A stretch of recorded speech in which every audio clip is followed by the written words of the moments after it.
మీ job ఏంటి?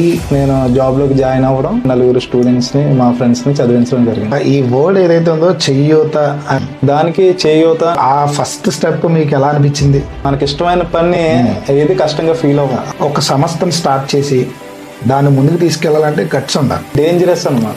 Can చేయగలను అనే ఆలోచన రావడం వల్ల మీరు స్టార్ట్ చేశారు. ఏదైనా మనం స్టార్ట్ చేసామంటే ఖచ్చితంగా ఒడిదుడుకులు అనేవి సహజం. అవును. కానీ ఎప్పుడైతే మనం గోల్ రీచ్ అవ్వే టైంకి వదిలేస్తామో మనం చేసినంత కూడా వృధా అవుద్ది. మనకు నచ్చిన దాన్ని నచ్చినట్లు చేయడమే చెయ్యూత. రవి గారు ఏది శాస్త్రం కాదు, చెప్తే 10 మంది వినేవాళ్ళు ఉన్నారు అనేవాళ్ళని లేకపోతే చెయ్యూత సంస్థ అనేది మెయిన్ గోల్ ఏంటంటే తెలియదు.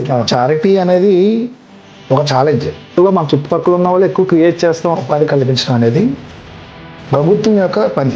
ఎన్జిఓ అంటేనే నాన్ గవర్నమెంట్ ఆర్గనైజేషన్. ప్రభుత్వం మనం గుర్తించి ఇవన్నీ ఇచ్చింది.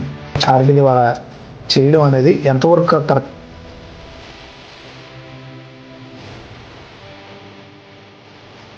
తలసీమియా పిల్లలు ఎంతమంది ఆదరించారు? ఎంతమందికి ఈ సంస్థ ద్వారా బ్లడ్ వెళ్ళి? నాకు తలసీగా తెలిసింది 2014 నుంచి యాక్టివిటీస్ అన్నీ కూడా మీ సంస్థ చేస్తుంది.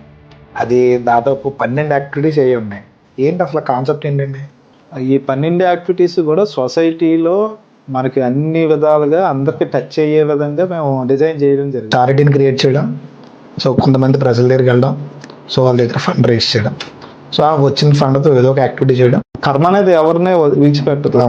ఎబిలిసిటీ కోరుకుంటున్న వాళ్ళు చాలా మంది ఉన్నారు. మనం చేసి చూపించుకోకపోతే చేతకాంతనంగా ఉంది. అసలు నీడున్న వారికి అందుతుందా సరైన సమయానికి బ్లడ్? పేషెంట్లకి కంపల్సరీగా ఉచితంగా ఇవ్వాలి. అలాగే తలసీమ పిల్లలకి ఉచితంగా ఇవ్వాలి. అవసరం లేకపోయినా చేస్తే వాళ్ళని బద్దకస్తులు చేస్తున్నట్టే కదా.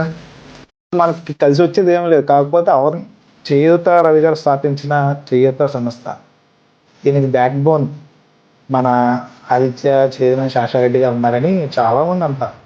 ఎంతవరకు శేషారెడ్డి గారు బ్యాక్ బోన్ కాదు, కానీ చేయూత రవి గారికి చాలా మంది రాజకీయ నాయకులతో పరిచయాలు ఉన్నాయి. వారి సంబంధాలు అనేది